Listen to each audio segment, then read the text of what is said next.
Com toda certeza, é um dos filmes com a fotografia mais linda da história do cinema.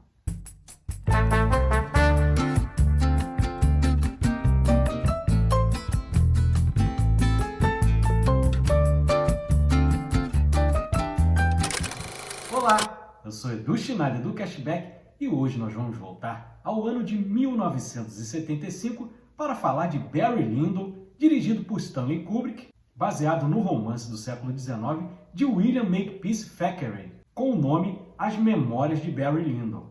Além de direção e roteiro do Stanley Kubrick, temos aqui como fotógrafo John Alcott, e vai ser um vídeo em que a gente vai falar muito de fotografia. Não podemos também deixar de destacar a canção do filme Sarabande de Handel, que combina de forma maravilhosa com essa obra. Elenco afiadíssimo, temos aqui Ryan O'Neal interpretando o personagem principal, o Barry Lyndon, temos Marisa Berenson fazendo a Lady Lyndon, temos Steven Berkoff fazendo o Lord Ludd, e para quem curte cultura pop, vai lembrar que também ele foi o vilão de Um Tira da Pesada. E fechando também o elenco principal, temos interpretando Lord Burlington o ator Dominique Savage.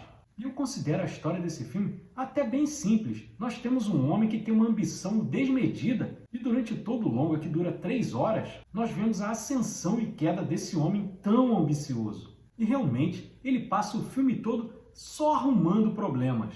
Ele é apaixonado pela prima, que vai casar com um oficial do exército do Reino Unido. E aí, num duelo, ele acha que matou esse homem e tem que fugir. Durante a fuga, ele acaba sendo assaltado e, para sobrevivência, ele acaba se alistando no exército do Reino Unido. Como a coisa não estava muito boa, ele deserta, tenta se passar por um oficial do exército e acaba sendo pego pelo exército da Prússia.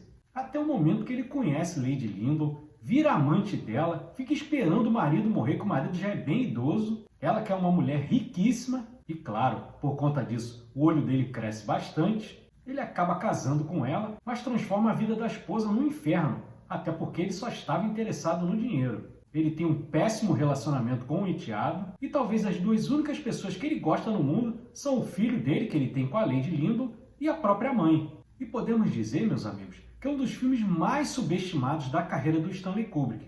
Nos últimos tempos, ele tem sido muito resgatado. E aí muito por causa da técnica desse filme. E aí voltamos lá ao John Alcott para falar de fotografia. Praticamente todas as cenas desse filme parecem uma pintura do século XVIII no estilo rococó. E ele tem uma dificuldade gigantesca. Isso no tempo em que não existiam câmeras digitais. Hoje seria tranquilo de fazer. Mas imagina tocar isso em 1975. Você tocar um filme quase todo em luz natural e luz de velas, não teria como fazer com os equipamentos da época. E aí o Stanley Kubrick e o John Alcott foram buscar alternativas. E a coisa começou a caminhar bem a partir do momento que eles conheceram um especialista em lentes, uma pessoa chamada Ed Digilel. E o que o Ed resolveu fazer? Ele descobriu uma lente utilizada pela NASA, que foi utilizada na missão Apollo para fotografar o lado escuro da Lua, ou como muitos dizem, o lado oculto da Lua. E qual foi a lente escolhida para ser utilizada? A lente Carl Zeiss Planar 50mm f.07. Só que qual é a grande dificuldade? Essa lente é para fotografia, não para fazer cinema. E aí precisaram de algumas adaptações. Até porque ela não cabia na câmera Reflex BL35. Mas o Ed Digilel fez as adaptações e a coisa acabou funcionando. E foram feitas muitas adaptações mesmo. Até porque essa lente tem um diâmetro gigantesco. E qual o problema com esse diâmetro muito grande? A câmera perdia o foco muito fácil. E além de perder o foco fácil, ela não tinha profundidade. Só para vocês terem noção, entre a câmera e os atores, a profundidade era de apenas 3 metros. Então a coisa tinha que ser feita muito bem. E foi, né? Olha as imagens desse filme. Que coisa bonita. Parece mesmo uma pintura. Você tem a noção de que está vendo uma pintura ali na tela. Mas deixar a gente de queixo caído. E para ajudar na iluminação do filme, foram usadas velas de 3 pavios. Facilitou muito o trabalho do John Alcott? Nada, mas conseguiram fazer e é uma obra brilhante que entrou para a história.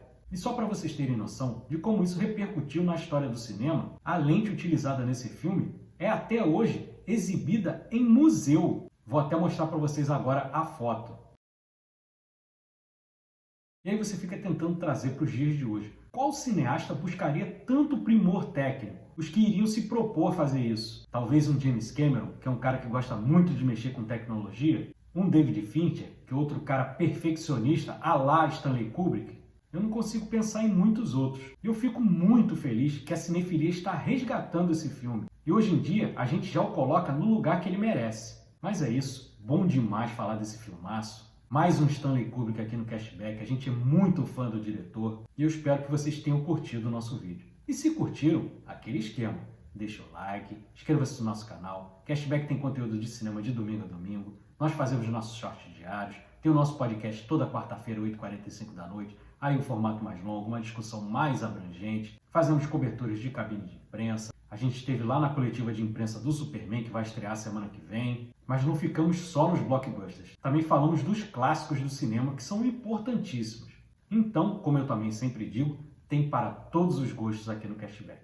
Agradeço mais uma vez a você que ficou aqui até o final. Um grande abraço e um ótimo final de semana. Valeu!